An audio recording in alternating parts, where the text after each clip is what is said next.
Revive family, it's Michael here. Hope everyone's doing well. Wanted to let you know that we have our Revive Zoom meeting on Saturday, July 17th. So we hope you can join us for that. And I think most of you know this already, but starting next month in August, we're going to be transitioning our online Zoom meetings to once a month. And that's because we're also going to be starting once a month in-person gatherings, which we're super excited about. But we also recognize that this represents a change in Revive and how we've been doing things, a change in our rhythm.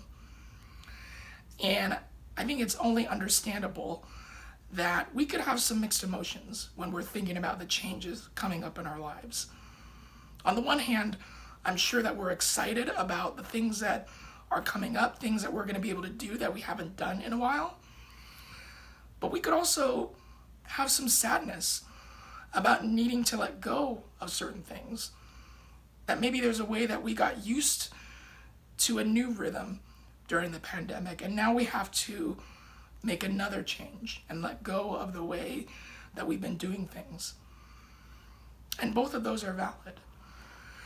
And so this week, I wanted to talk a little bit more about the nature of change and how we respond to it. So let me start off by saying this, that I don't like change. I'm someone who likes things stable, who prefers it when things are predictable, when I know what to expect. And I think it boils down to this fear I have about the future, that the new thing isn't going to be as good as what I have right now. And I bet that I'm not alone in feeling this way. There's a statistic that I heard recently, which kind of blew my mind. There's this professor and author named Alan Deutschman, and apparently in his research, he found that 88% of people believe that a change will make things worse for them. That essentially 88% of people are afraid of change. And so I think that that's a very normal thing, but it's kind of wild because change is happening all the time. Change is constantly happening in our lives, but we have trouble embracing it. And so I actually want to take a look at a few interactions between Jesus and his disciples surrounding his death and resurrection as a metaphor for the kinds of patterns in how we can often respond to change. Now, just because I'm using this as a metaphor, I'm not trying to say that our changes are like what Jesus went through on the cross. And yet I do see that the cross is a picture of the reality of change. Because what is change if not a death and a resurrection? The ending of one thing and the birth of something new. So let's start off in the book of Matthew, chapter 16. And in verse 20 it says this: "From that time on, Jesus began to explain to his disciples that he must go to Jerusalem and suffer many things at the hands of the elders, the chief priests, and the teachers of the law, and that he must be killed and on the third day be raised to life. Peter took him aside and began to rebuke him. 'Never, Lord,' he said, 'this shall never happen to you.'" And so, faced with the possibility of losing Jesus, Peter chooses to respond with denial. That he simply says, "No, that's not going to happen." And I think this can be a common response that we have to change as well. Right? Imagine maybe being someone who's getting older and you're thinking about your health and you realize that your body is starting to break down, your mind is starting to slow down.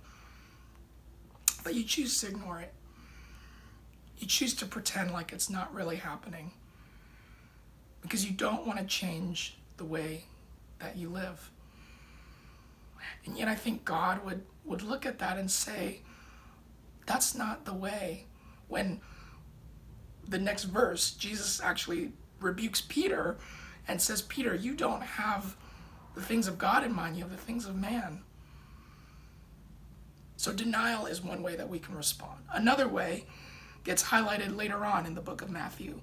So if we turn to Matthew chapter 26, this is now right as Jesus is about to get arrested. So one of his disciples, Judas, has betrayed him, and Judas has brought these men sent by the teachers of the law and the chief priests to arrest Jesus. So chapter 26, verse 50, it says this: Then the men stepped forward, seized Jesus, and arrested him. With that, one of Jesus' companions reached for his sword, drew it out, and struck the servant of the high priest, cutting off his ear. Put your sword back in its place, Jesus said to him, for all who draw the sword will die by the sword. So the second way that we can respond to change is with resistance, where we are actually actively fighting against the change that we're facing. Right? Maybe you're at work or at church and there's a new direction that the organization seems to be headed in, and you're not quite comfortable with that.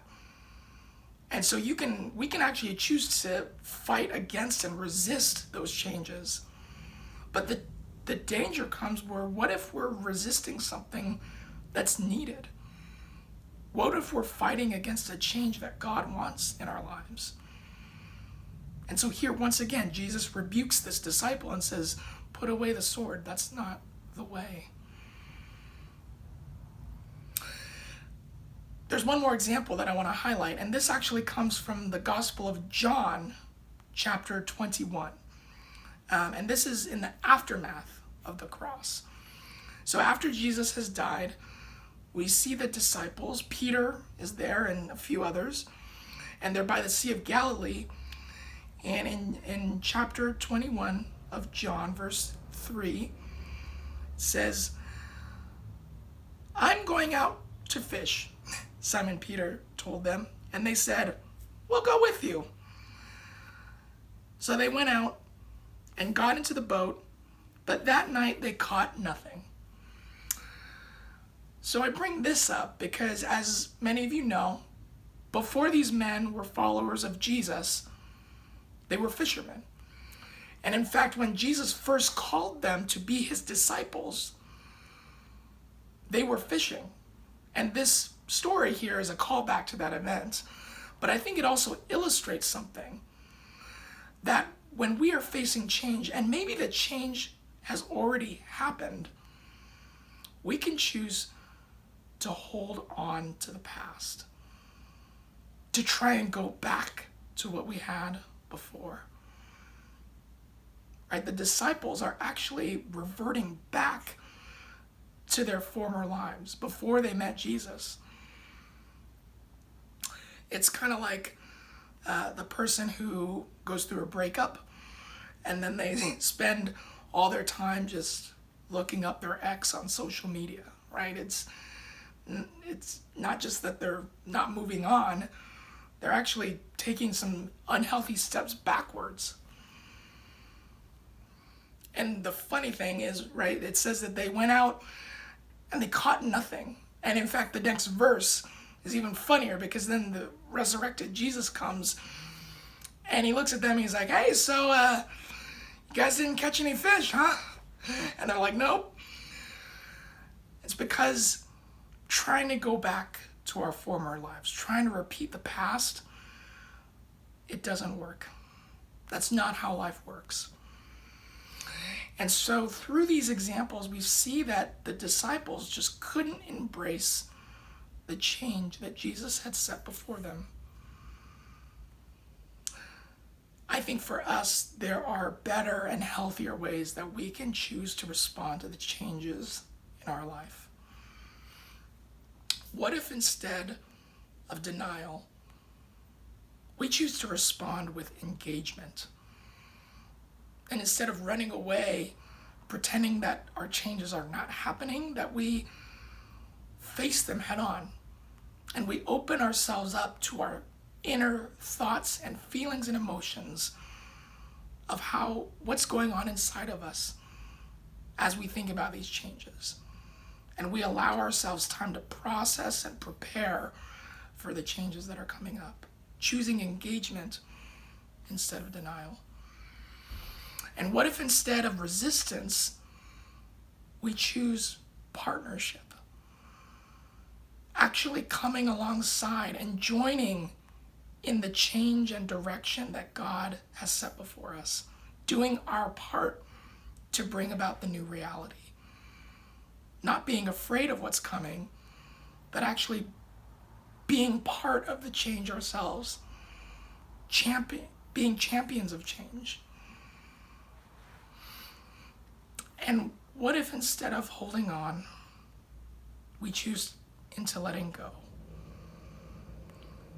Because we aren't able to fully embrace the new thing that God is doing for us if we're holding on to the past, holding on to what we had before. Now, all of these things are hard to do, but if I can share one more metaphor with you, a metaphor that I've heard and that has helped me to think about change in my life. It's like a song.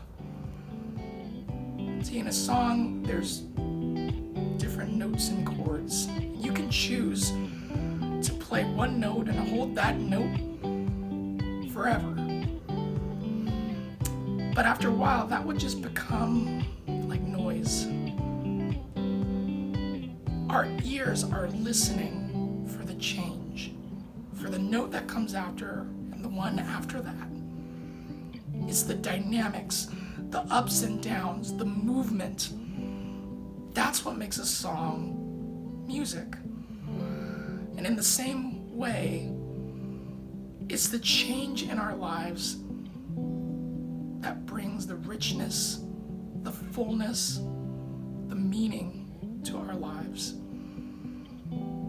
And so, Revive family, I want to invite us to become people that can embrace change. That we can be people that choose engagement over denial and running away from our fears.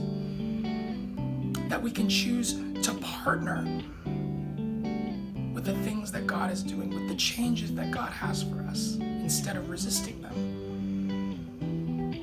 And that we can choose into letting go of the things that need to be let go of, instead of trying to hold on to what was. And as we do this, may we be able to lay down our fears about the future. Our fears that the thing that is coming is not going to be as good as what we have right now. And may we be people that can trust that God is good, and that even in the midst of the pain and the need to let go of things, that we would know that God is leading us and guiding us, and that He will carry us through to the other side. Grace and peace to you, my friends.